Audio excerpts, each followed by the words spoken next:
Monologues. I am Dr. Ray Mitsch, your host. And yes, it has been a long time in podcast years, I suppose. But I think the last time I did this was the end of the year.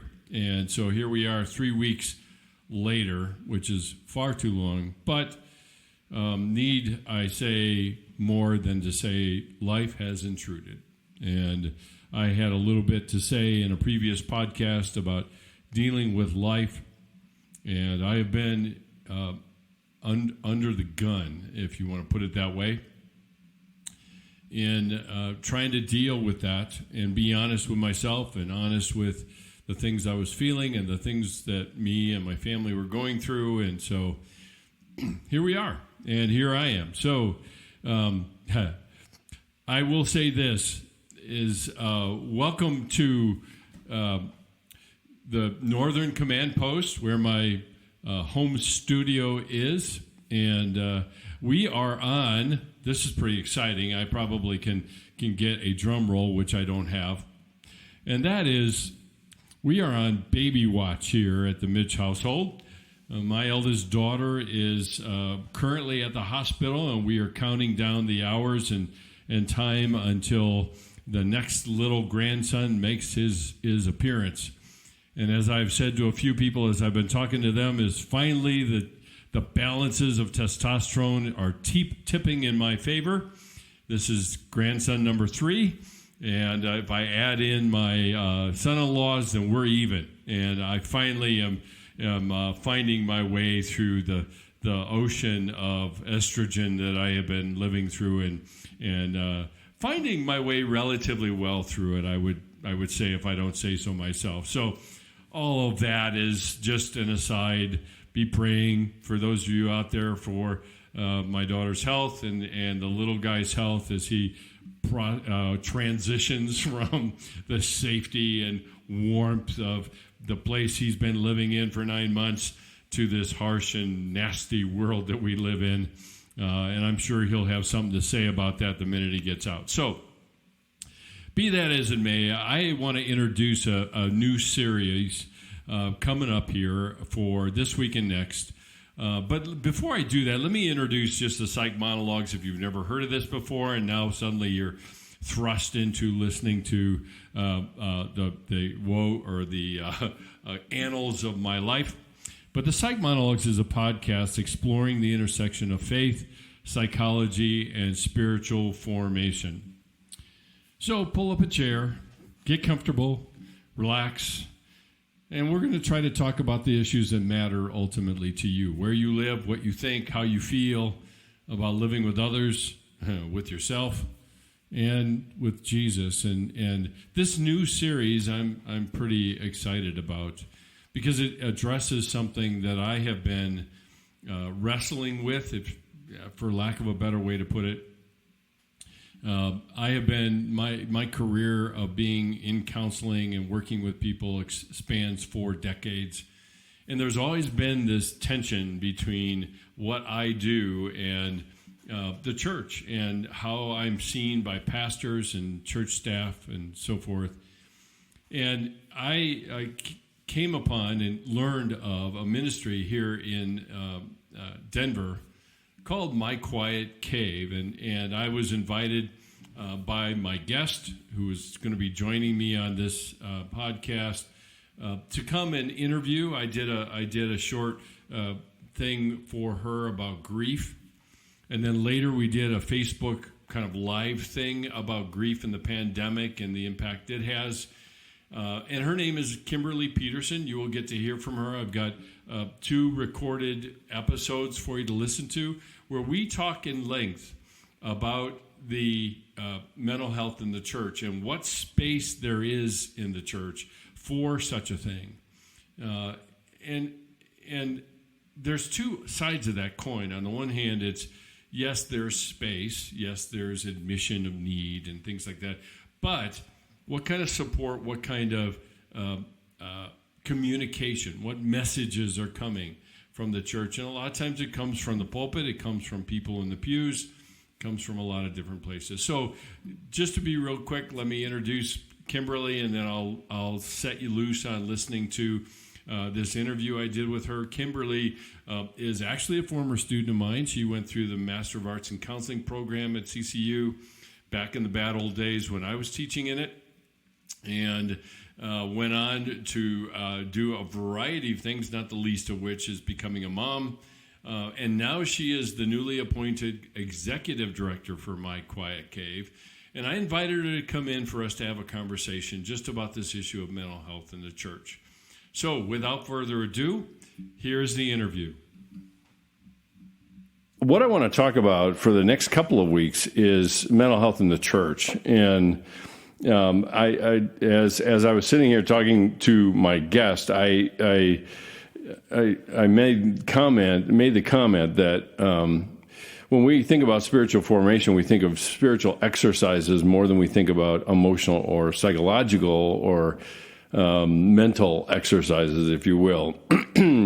And so I think generally that ends up having a direct impact on how we approach our spiritual formation. That's why I've started up this podcast at all, is to recognize that this is all one big playground, and we just pick an area to pay attention to, the faith piece, the psychology piece, and actually spiritual formation. So the other part of this is just, and this is just a teaser for what's to come. I'm going to be going into a series on what things get in the way of our spiritual formation, which allows us to have this conversation about faith and psychology. And this fits right in, really, with the things that get in our way. The other thing is how do I actually facilitate it? I think when you hear the word spiritual formation, you end up thinking of some monk in some monastery living in silence, and that really is about it. And somehow something happens, and I want to try to identify for us not only the ancient spiritual practices, but also the everyday things. We can set aside time. A lot of time we'll call it a retreat. We can set aside time to develop our spiritual nature and who we are and our relationship with God. But what about daily? I mean, that we do that. We think that we have to set aside time versus living in it, and that's something else to talk about. So, anyway, joining me is Kimberly Peterson, or Britt, whichever Britt, okay. And she's the relatively newly appointed executive director for My Quiet Cave. And so just to get us started and get them warmed up from hearing from you, tell us a little bit about Quiet Cave, how you got into that position, and what your role has been up until that point in time. We already talked about fundraising, which I will leave to the end because we've got lots to talk about on that point. So tell us a little bit about that. Well, hi, Dr. Mitsch. Yeah, hi. It's so cool to be here with you. It's kind of cool, isn't it? It is. Well, I work for My Quiet Cave, and we're a nonprofit organization that works to be a bridge for faith and mental health. Or faith and psychology, did you call it? That helps. I've been working with My Quiet Cave since 2017. I came on as a program director. I was actually working at CCU at the time as a counselor, and got introduced to the founder and executive director at the time, Brandon Applehans, who had founded it 10 years ago. Is that how long it's been? Yes, wow. 2011. Okay. Jeez. Yes. I don't even remember that. Yeah. Let's see. I've got a band that says something about that. Oh, yeah. No, that's 2013. No, Never mind. No. We're even older than you. Yeah. Well, I'm older than any of you guys, so I can pull that rank if I need to. So, anyway. Well, Brandon was a seminary student at Denson at the time, and just noticed a huge disconnect between church and mental health. He was living with bipolar disorder and struggling to kind of navigate that in the context of his faith and in the context of spirituality, and was like, this is what I can do, and founded My Quiet Cave. And it was started actually as a mentoring organization. Oh, really? Okay. Mentoring, and then a couple years into that, he wrote a group curricula for people in the church that are struggling with mental health, kind of a peer-led small group, and that's called Overcome. And that was in 2013, and so from then on, we just kind of progressed and We've written a couple other group curricula. Let's see, in 2017 when I came on, we partnered with MOPS International. Oh, okay. Yeah, and wrote one for mothers specifically. Oh, yeah. I have a couple of those in my family. I might refer them. Yes. Yeah, I enjoyed that. That was my first big project coming on with My Quiet Cave as the program director. Yeah. And that was my story, really in that moment, too. I just had my second daughter. Okay. And was struggling big time, and just postpartum anxiety, depression, and all the things, and working. And so I thought, I can write this project. Oh, yeah. That's always the deepest felt is when it meets our own need, right? Yes, absolutely. I was almost writing it for myself and writing it. I wish I'd had this for my first child, and I'm glad I have this now. And Right.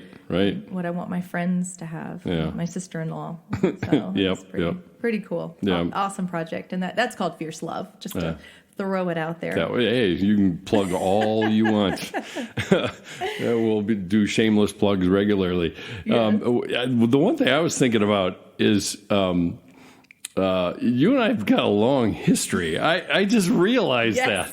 I mean, I had you in internship class in your MAC training, your Master of Arts in Counseling, right? You my very first class, actually. Very first one, too? 2012. Oh. Yes. So we've been in each other's lives. Well, it's the fall. No, it's 2022 now. So yeah, right. So 10 years. 10 years. Yes. Oh, goodness. Yes. Okay. 10 years. I forgot the name. It was one of those basic counseling It was skills. the techniques It was the techniques or skills. class, yeah. Yeah. Oh, my gosh. I remember I had to do a role play with you. Yeah. I do remember that. I was terrified. Oh, goody. Yeah, I made some comment because I was supposed to be the bratty client. I made a comment, and you just turned that with your little counselor skills, and I went, if I could be as wise. Oh my gosh. Or just as manipulative, one of the two. I mean, counselors learn how to do things that it's turning on the client that's already manipulative. Yeah. Well, it's like, manipulation for good. That's right. Always for positive. Yeah. I can give a shout out to somebody that I have arguments with on a regular basis about positive manipulation. And she knows who she is. She's a former student too. Oh. And I was just talking to her, and she said, I know how you feel about this positive manipulation stuff. I say, yeah, you're right. It's but sometimes it comes in handy. We learn from, I wouldn't say pros, but we learn from people to how to meet them, and then we just meet them with what they're already doing. Not that you were doing that, of course, but yeah. So based on some of the program director, what kind of role did that entail then? Program director, overseeing the groups, the programs, training facilitators, that kind of thing, and writing the curricula. Mm-hmm. So take me back, because Brandon kind of formed this thing out of his own need, a little bit like you were talking about with the curricula. But now that it's kind of grown up a little bit, why is it still needed? Why is it still needed? Yeah, I know it's low-hanging fruit, Kimberly. You can go after it any way you want. Needed now more than ever. Right, of course. Yeah, I mean, what do you see? What stories do you hear about churches' responses to some of the stuff that you're addressing? It's still needed in different ways. So when it was founded, it was needed, I think, to explain to churches that mental health conditions, mental illness, whatever you want to call it, are real. Yes. It's not a lack of praying hard enough. It's not a lack of being a good enough Christian or not having your quiet time, et cetera, et cetera. Right. That's really the need it was filling then. It's just to say, hey, this is a real thing and this is a real need. And praying is very important. Oh, absolutely. And God can do anything. Yeah, we absolutely completely believe that, and you should pray to heal depression and mental illness. But praying, we haven't seen that just praying about it has healed depression and schizophrenia and anxiety and addiction, et cetera, et cetera. Yeah. But at that time, I think that's why it was needed. And then we kind of shifted when I came on. It was churches saying, okay, we understand that it's real, but we're not sure if it's really important. Like, does our church doesn't really struggle with this, or there's not depression in our church, or if so, it's just a couple of people. Yes, of course. And then when I came on, I was like, actually, 1 in 4 people in your congregation are currently struggling with mental health condition. That's pretty compelling. Yeah, 1 in 4, about 25%. And we see, as you know, those numbers are pretty consistent, you know, whether you're Christian or not. Right, right. And now, especially since the pandemic, yeah. yes, churches are like, okay, not only is it real, not only is it needed, we want to do something. What do we do? Or we want to do something. We know that we need to do what you do, or we need to offer, but we don't know how. Yeah. We don't know how to help. We want to help. We know it's important to help. How do we help? And I don't know if that answers your question, but that's kind of how it shifted. I wonder how much. I mean, I was sharing with you before we started. I mean, a long time ago, I had a ministry that was born and died promptly, and the I Know Project, and it was built on doing groups in churches like you're doing, and it seemed like churches gravitated to ministries in boxes, like Celebrate Recovery or a 12-step program or something like that. Have you guys bumped into that as far as how churches try to address mental health issues? Because there's so much of it that it is addictions, granted, right? But how have you guys managed to find your niche in all of that? All right. Well, I think we kind of do it in a box, I would say, because I mean, it's with your curriculum. It's a curriculum, and it's a workbook, and it's a training that we do. But just you mentioned Celebrate Recovery. I have heard things from pastors before that say, I present what we have. They're like, that's great, but we have Celebrate Recovery. Right. Like, no, this is different. Right. Celebrate Recovery is a great, program, but this is different. But I think it's what we bump into or are bumping into now is this is a really great program, but we don't have anybody to kind of champion it. Just a lack of volunteers or having somebody, obviously not the pastor or care pastor, but somebody kind of underneath them or a team, somebody in charge. Yep. That's kind of hard because they're just so completely overwhelmed. Right. With other needs. So maybe that would be somebody in the congregation who's gotten exposed to Quiet Cave somewhere else, and then they say, hey, I want this for my church. Then they've got to go hammers and tongs toward their pastor about that then, right? Right, and that's not usually as hard because a lot of times if they're willing to do that and go in front of their pastor, the pastor's like, yeah, that's a great idea. Who's going to do it? Go get him, Tiger. Go do it. Yeah. But it's so important that they have the support of someone in charge. Right. Of somebody, a staff person or volunteer staff person. Yeah. What obstacles have you seen? I mean, like I said, I tooled around on your website, and you have a fair number of quotes from people that have been involved and whatnot. But I mean, if you were to kind of categorize, in a sense, the obstacles to overcome, not only involvement in it, but also just coming from the church itself, how would you run at that? I mean, obstacles to getting, say, this program started. Implemented, but also just continuing involvement in it. Because I way back in the day, when I was doing some kind of recovery ministry in a church setting, you have an incredible diversity of people that come in from the more run-of-the-mill, typical, I don't know what word to use there, but addiction-type stuff to some pretty significant mental health issues that you can't substitute being a therapist for them. You're the supplement, but that doesn't, but trying to manage a group of people with that kind of diversity is a real challenge. It is. What have you guys found? Let me tell you about a church that does an amazing job. Cool. And maybe that'll help. We'll do it backwards. So Colorado Community Church. Yeah. In Aurora. Phenomenal job. They were one of our first partners we started working with, I guess, back in 2012, 2013. Okay. And we tested our program on them. So it would have been before 2013. And took it to them, found somebody there on staff, and they loved the idea, found a couple volunteers to lead it. Right. And now they have a huge, thriving mental health ministry. Oh, really? Yes. Wow. They do, special needs? I forgot the actual, the actual title. I can't think of it, but I want to shout out to Beth Lang. She's the staff person there, and she's just done an incredible job of what she does. And it's grown. So now it's not just, I mean, they do celebrate recovery. I know they do that. And they do our groups, and they do the ones for moms. They do the ones for teens. They do the adults. Sweet. They do the long-term. I should say we also do short-term and long-term groups. Okay. That's kind of an AA style. Okay. They do that one. And they have some others that aren't just My Quiet Cave. They do first responder groups, and it's just grown. Wow. And I think what has helped them to do that well is that they understood there was a need. They put somebody in charge of that, and it just grew. They have a whole mental health ministry. Okay. And they prioritize the training for the staff, the mental health trainings, the suicide prevention trainings. Holy cow, that's really proactive. It is super for a proactive. church. Yeah, they do a great job. But they put it on their website. You know, they don't hide it.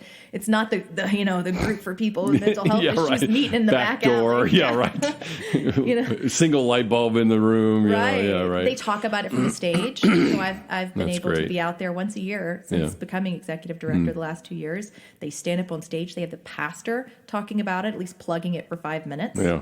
Once a year, That's something. which is huge. Oh yeah, absolutely. And I think that is that's an example of a church that's just done an amazing job. It's taken a little box of resources right. that we have, and it's just grown with it. Okay. And Beth and the staff there at CCC are people that I point other pastors to when they say, "Hey, we need to do something. I have no idea what to do." Yeah. I'm like, well, here's what I've got, and here's this person that can kind of talk to you. Yeah.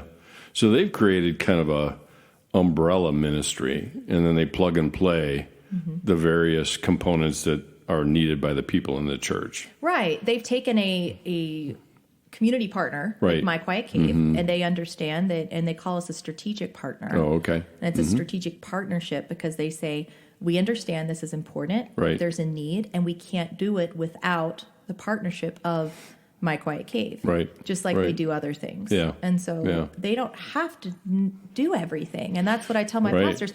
You don't have to be a counselor. You don't need all of this knowledge. Please don't. Actually. Please don't. Heavens, please don't. No slamming pastors here, of course. I've been one, but no, that's okay. No, you don't need Do to what do you're that. gifted with. You don't need to. Right. And I think that's something that keeps a lot of them from moving forward and kind of being, I wouldn't say scared, but hesitant. Yeah, is a yeah, word? or ambivalent. Maybe they move. Right. They know they need to, but they don't have the energy because of all the other things tugging at them and Right. everything else. Yeah. So there you have a church that's really proactive. I mean, that's a pretty high bar. I mean, if we're talking about a church who recognizes the need, but doesn't necessarily have a champion anywhere, I mean, what kind of things can they do then? Well, you can still get the training. Yeah, you sure. can still train your staff and have resources so that when a person in crisis comes to you, You whether have a themselves protocol. or, you know, a parent that needs resources, and you can more than just hand them the name of the one person in your church that's a counselor. Right. Yeah, and it only takes a couple of hours really of investment Sure. to grab resources. I mean, we have a ton on our website. You can go to myquietcave.org Right. and get a lot of resources that we've tried to do for churches. Sure. So the pastors can just click on our website and get that. And pull that up. Okay. Right. But to have it, to go ahead and print it out or have it saved on your laptop or whatever. Or whatever you need it for, yeah. Or your church's website. We've gotten a lot of people over this last year from Red Rocks Church, actually. Oh, really? That they don't offer our programming, but they just have a little link under the dozens of resources they have. They offer, yeah. Right. Okay. And so just even something like that, just having resources is a step. Hmm. And when I say champion, I don't mean you don't have to have a staff person Right. to still run great groups, but Right. it really takes a person that, whether it's the facilitators, just the group Sure. leaders that are really invested. Yeah. And what we see is they can be invested for a while, but if they're not feeling supported by someone on staff, Right. that can kind of fizzle out. Or they Yeah, I mean, the interesting thing about that is we were talking about that way, way, way back, even when we were, when I was with Promise Keepers and we were talking about men's ministry in the church, and your language is identical to what we were talking about then, is that, the church had to have, in a sense, somebody that was passionate about that to the degree that they would always be, pounding the table about it, and not that figuratively, of course, but kind of keeping it in front of the pastor and the staff or whomever. The churches that, like you said, I think the churches that have been pretty proactive are the ones that you have somebody who that's all they ever talk about. Yeah. And some of that is because of felt need, right? I mean, somebody that has experienced the outcome, if you will, or experienced the program and knows what it's like, and all the people that are in their world that could easily use it. I mean, if you are in any small group in any church, that's probably the one stumbling block, I would think, in a lot of the small groups in churches, is the mental health issues that come into play. Oh, meaning having people come into groups. Yeah, it's just a normal small group, if you Absolutely. will, like a life group or something like that. And then the leaders, in all of their effort to try to be helpful, end up stepping in it, and then the mental health issue kind of blows up and the person leaves or whatever. And having kind of trained leaders, I think, is kind of the key, right? I mean, that's why you guys do what you do. But that's oftentimes the only qualification sometimes in churches is I'm willing to do it. Not really passionate about what the content is. You Right. know? So at the churches are bombarded. I mean, particularly since the pandemic, back in seat, back trying to reconnect with people, and the people are not the same as they were 18 months ago, when all this crap hit the fan. And so the mental health issues have jumped off the page. I mean, I remember, and this is on my website, I don't know about yours, but it is on mine, when you and I did a Zoom call about isolation and grief. And that was right at the very beginning. Just a month or two into it? Into the pandemic. And I was right on the heels. I was at the time, I think, doing the grief and loss class, and all my students were feeling all of that. And then, and now we're on the back. I wish we were on the backside,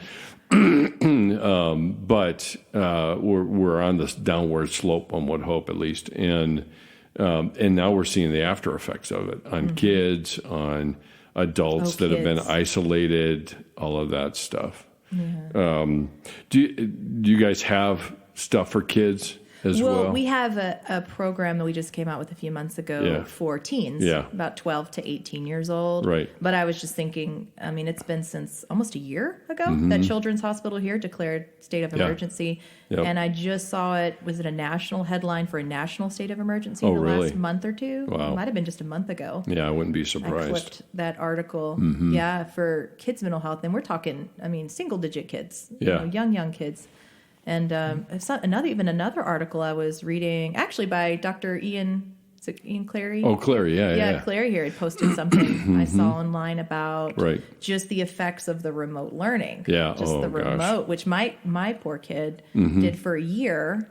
I still feel I made the right decision to do that, and I did it for my own reasons. Right. But she is still struggling with anxiety, and I've seen that. And she was a kid that was one of those super outgoing, right? Run up to Needed the people. social interaction, in other words. Yeah. Yes, and now she's just, it's just, I've seen how it's affected her. Yeah. And how we're having to help her. Right. Kind of get back to, pre-state.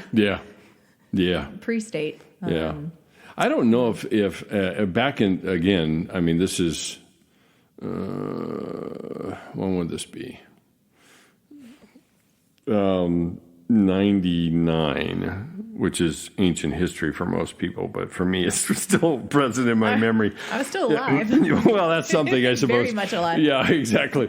But I was working in a church in Illinois, and we did the umbrella idea that CCC is doing. I mean, we had something we just simply called the harbor, and then we had Confident Kids, which I don't know if that ministry still is existing or not, but it basically really raised the emotional intelligence of kids living in families and all of the things that went into that. And they may not have survived the pandemic. I mean, there was a great culling of a lot of ministries because of funds and everything else. But we had that, and we also had Celebrate Recovery, and we also had Grief Share, which is for people that are grieving, and Divorce Care. Those are all still, I think, still going on.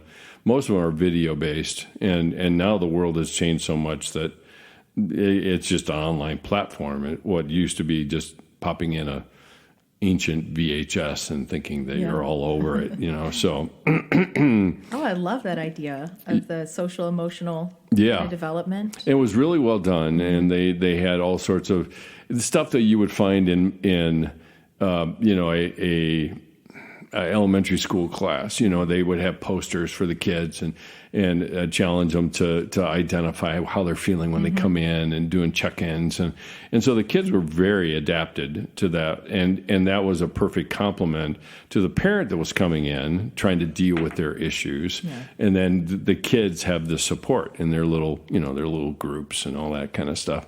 But I don't know if it still exists. If it doesn't, there you go. You can just start it up. Yeah, but it's very similar. So our Fearless, which is for teenagers, and middle school and high school, but we do have, it's informed by that social emotional development, where they have to come in and, helping them to identify emotions.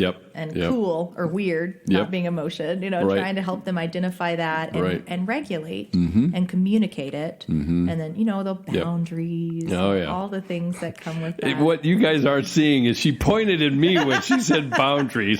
I have no idea at all why that would be. King of the boundaries. Oh my gosh. Yeah, just so I'm not king of the hill. I really would rather not. Okay, so there you have it. That's the first installment of the interview.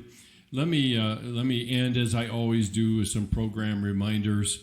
If you have questions, if you want to DM me on Instagram, please send them to me. I'm happy to address them in future episodes of the podcast.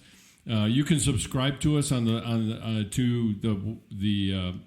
on the website at drmitsch.com, or you can subscribe or follow us at the Psych Monologues on Instagram. On Facebook, I can be found at ray.mitsch, and on LinkedIn, drmitsch. Remember, the last name is spelled Mitsch. So. You can also, of course, subscribe and follow the podcast on any of the platforms that you typically use for your podcast listening pleasure. That includes Spotify and Stitcher and iTunes and Podbean and Amazon Music and iHeartRadio. Amazon Music as well. We just added that. And finally, if you're interested in partnering with us to continue to grow our scholarship fund for the CCU silent retreats, and as I've said in other podcasts, that my efforts in this is not limited to CCU, and it's bigger. There's a bigger vision for that, but right now it is for CCU students. Needless to say, college students really don't have the income to be able to afford doing a silent retreat like this. So if you'd like to contribute and partner with us in building up this scholarship fund, you can do that through a tax-deductible gift. You would make your check. You can do two things, okay? You can go to the website, and you can click on the the link that drops down for CCU. Go to the silent retreats. At the very bottom of the page, there's a link for you to partner with us. To be able to contribute. You can contribute with one sum or one contribution, or you can contribute on a continuing basis, which that would be immensely appreciated. If you'd rather do this through a check, you are welcome to do so. Please make your checks out to 1615.tv. That is an organization that we are partnering with to allow us to offer tax-deductible gifts. On your envelope, it would be 1615 TV as well. P.O. Box 1777, Castle Rock, Colorado 80104. So thank you so much for joining me. It's been a pleasure. I look forward to next week so that you can listen in to the rest of the interview and some of the things that we talked about in terms of mental health in the church. And there are some other exciting, I think, episodes ahead that I think you might be interested in. But again, thanks for joining me, setting aside a short period of time to talk about these things. And as always, love ya. Later.